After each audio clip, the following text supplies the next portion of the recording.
विधानसभा का बदला विधान परिषद में लेगी सपा। 9 अप्रैल को फिर होगी सपा और बीजेपी में जंग। 35 सीटों के लिए फिर से होने वाला है चुनाव। सियासी अखाड़ा अगले मुकाबले के लिए तैयार।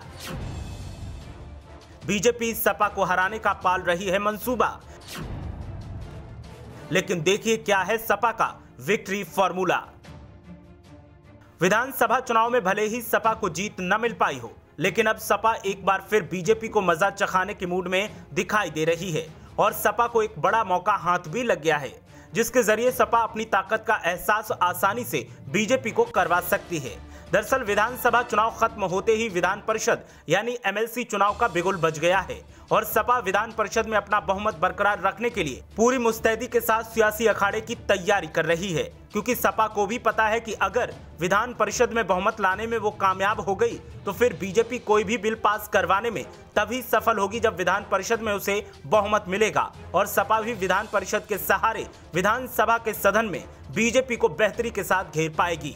ऐसे में सपा ने अब जहां रणनीतिकारों को सक्रिय कर दिया है, तो वहीं रणनीतिकारों को साफ लहजे में कह दिया गया है कि अगर अब कोई लापरवाही हुई तो फिर कार्रवाई भी निश्चित तौर पर की जाएगी। एमएलसी चुनाव में क्या समाजवादी पार्टी बड़ी सफलता हासिल कर पाएगी? आपकी राय क्या है, हमें कमेंट करके जरूर बताइए।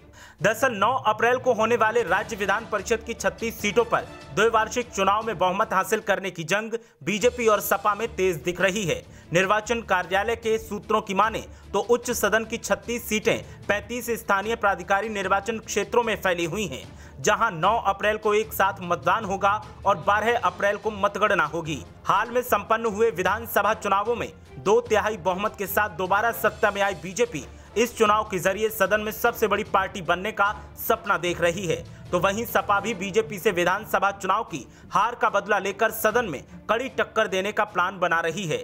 विधानसभा में बीजेपी के पास स्पष्ट बहुमत होने के बावजूद विधान परिषद में संख्या बल में समाजवादी पार्टी के भारी होने से बीजेपी को विधेयकों को पारित कराने में मुश्किल होती है। इस मुश्किल को दूर करने के लिए ही बीजेपी एमएलसी चुनाव में अब जान लगाने की तैयारी में है और सपा अपना दबदबा कायम करने के लिए पूरी तरह से तैयार है। उत्तर प्रदेश के 100 सदस्यीय विधान परिषद में वर्तमान में बीजेपी के 35 सदस्य, सपा के 17 और बहुजन समाज पार्टी के 4 सदस्य हैं। यूपी विधान परिषद में कांग्रेस, अपना दल एस और निषाद पार्टी के 1-1 सदस्य हैं। फिलहाल 37 सीटें खाली हैं।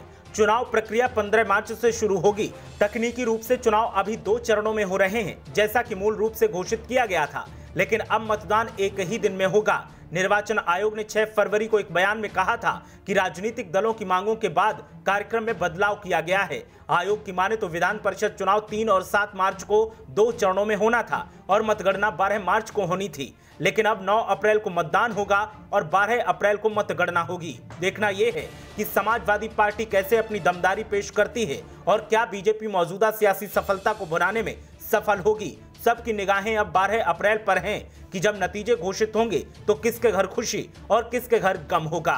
ब्यूरो रिपोर्ट, मीडिया हलचल।